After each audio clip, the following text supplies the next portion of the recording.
Time on stage here, so a warm welcome for JiMC. Put your hands together for JiMC.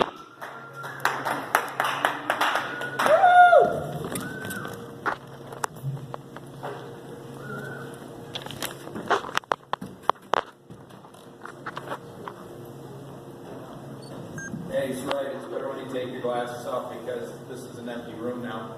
It's like being at home. Okay, hey.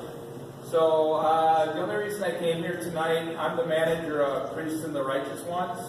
Yeah. Let me tell you the story how I ended up the manager. And it's a real, it's interesting because their manager's name is Scott. Anybody know Scott? Probably No. not. Well, Scott worked at MTN, Minneapolis Telecommunications Network, and my wife met Scott, and so she introduced me to him and said, yeah, here's Mr. Wonderful. I actually thought she was talking about me, but she wasn't. And so the more I got to know Scott, he was a really cool guy, and he was their manager. And probably I said to Scott, so what are you going to do tonight? He said, well, I'm going to go work out. And I said to him, well, Scott, what gym do you belong to? And he said, I have a modest gym at home.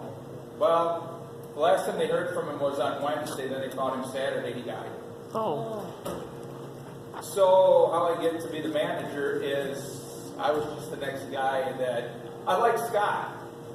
So they're like, you could be a good manager. I'm like, but you had Mr. Wonderful, and it's really hard to fill in Mr. Wonderful's shoes. So after being here for a little while, I thought I might as well come up because my life is stranger than reality or fiction. Besides, let's see, let's do this. So I'm Priest of the Righteous One's new manager because the other guy died. So they had a board meeting at MTN and they didn't know how to explain Scott was dead. So the head guy said, well, Scott didn't show up for the board meeting. What a jerk, he died. So I've been thinking about my death a lot lately. When you have friends that die, how many of you know, I think I'm, immortal? Until it's inevitable. How about you? Right up until you die. I don't know. I haven't. You know, I don't really want to die. I just want to go home. Realize this place is not your home. You know, here's my story. I'm from a town of 444 white people. Basically, Central Wisconsin, Almond. It's located between peanut and cashew. Or just a bunch of nuts there. I actually used that line in the Lutheran church. They didn't laugh. It's a little uptight. I wonder if I'm not Lutheran. I'm actually Pentecostal. Well, I can't be Pentecostal. I mean, how many been to church? Anybody? I can't see anyone. Raise your hands. Okay, yeah, me too.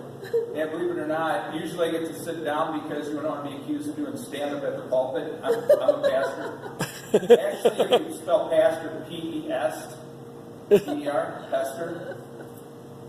Hey, give it a try. So I ended up walking up to this girl, excuse me, have an accent. Where are you from? She said, I don't have an accent. You do? So we've been married 21 years now. This is not a joke. My wife's about that call. See, in 21 years of marriage, we went from being called sweetie to being called sweaty. You know, hey? You know, the whole thing is, you know, I guess some of you like prepped to be here. I think you did a little more than I did. And, you know, like cologne. She's armpit height, so we went from using cologne to deodorant. You know, because that's the only time it would really matter, right? So we have 3 kids. They're 19, 15, and 11. So our children are Ameritopian. Half me, half her. The little one said, Dad, what I got from you is your fat forehead, your unibrow, your mustache, your fat bottom lip. She goes, I'm trying to make you feel good about yourself. I can pull it off. You can't. And then she tells me that when I married Mom, I married up. But actually, it's really hard to rank in somebody's shadow. Why? Because she's shorter than I am. No lie. Yeah, I would love to have a picture of my kids because I get asked a lot, you know, your granddaughters are beautiful. And I'm like, well, they're my daughters. They're still beautiful. Or the best one is, my friend, African-American guy, puts his arm around me and says, I'd like you to speak on adoption. I'm like, Henry, why would you like me to speak on adoption? He said, because I forgot where you adopted your children. I said, their mother's womb. He goes, you forgot your wife's black. Me too. It's actually brown, you know. I hate it when people tell me that I married someone of a different race. She's more human than I am. If you can't tell, this is not a costume. This is what I like to wear every day because she usually runs out of gas. On her dash it says toe, T-O-E. It's not toe like for your toe. That's too empty. So last time she ran out of gas, the little one called, said, hey, car broke. And I said, honey, that said toe, too empty, you have no gas. So she always says, I should dress in my coveralls. So when I go to church, I always make sure I'm wearing pink pajama monkey pants or something underneath. Because to me, where I'm from, these are pants. You know? And so let me tell you, how many of you actually think President Trump is going to get that wall built? I don't. 52, do the math, 28 years ago, okay? I was drunk in Tijuana. Picture me drunk in Tijuana. It's a mess, okay? I had a hot pink polo shirt on. I was carrying a Little Mermaid backpack with a $500 one out to 7,000i camera. Paisley boat shoes, not Princess, but my own. You know, not to knock Grease, you know. And so basically what happened is I read the sign that said guns were legal in Mexico. So I bought a flower pot. So I was so drunk I thought, if in fact someone came near me, I'd hit them with the flower pot. Well, that didn't work. And I got lost. And I looked up and I said, God, if you could ever do anything for me, get me out of this, I'll do anything for you. He was eavesdropping. And someone walked up to me and said, the border's to the right, not the left.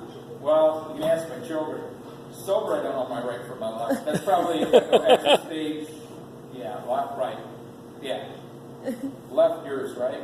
Yeah. Okay, so the point is, I got to the border, and I'm looking down. Well, when I came into Tijuana, anybody been to Tijuana? Yeah.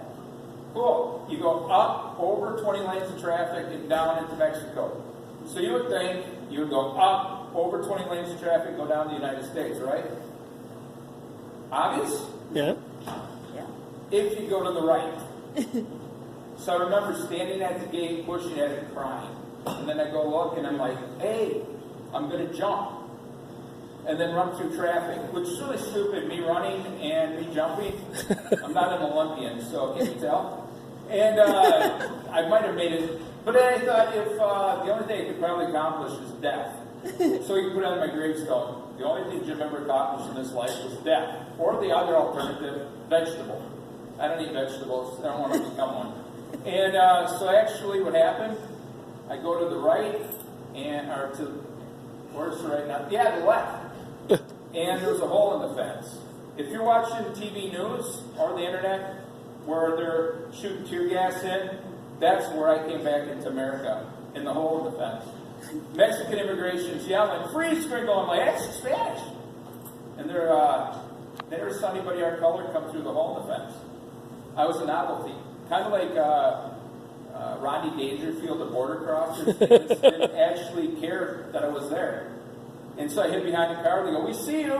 And I'm like, hey.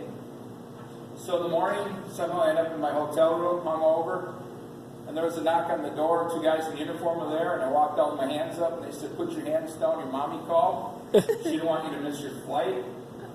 Well, needless to say, I had a heck of a drive back from San Isidro to Tempe. I had this great idea. That's the most fun I've ever had in my life. How can I live in Mexico the rest of my life? I had a great idea. I want to become a missionary. So I ended up in mission school, Weyerhaeuser, Wisconsin, Youth of the Mission. Bible college, where I met my wife. Still never been back to Mexico. Been to Ethiopia, Sierra Leone, South Africa, Jamaica, and Israel. All because I made a wrong turn. Actually, yeah, probably. You know, when you got to talk about Jesus is this. Let me just put it this way, too. When I told you I'm Pentecostal, do you realize I pay $20 a month to not work out? Right? So just like accepting Christ, it's like joining the athletic club. Because it's free to get in. It's the maintenance fees that will kill you. All right. I'm good. Woo! But this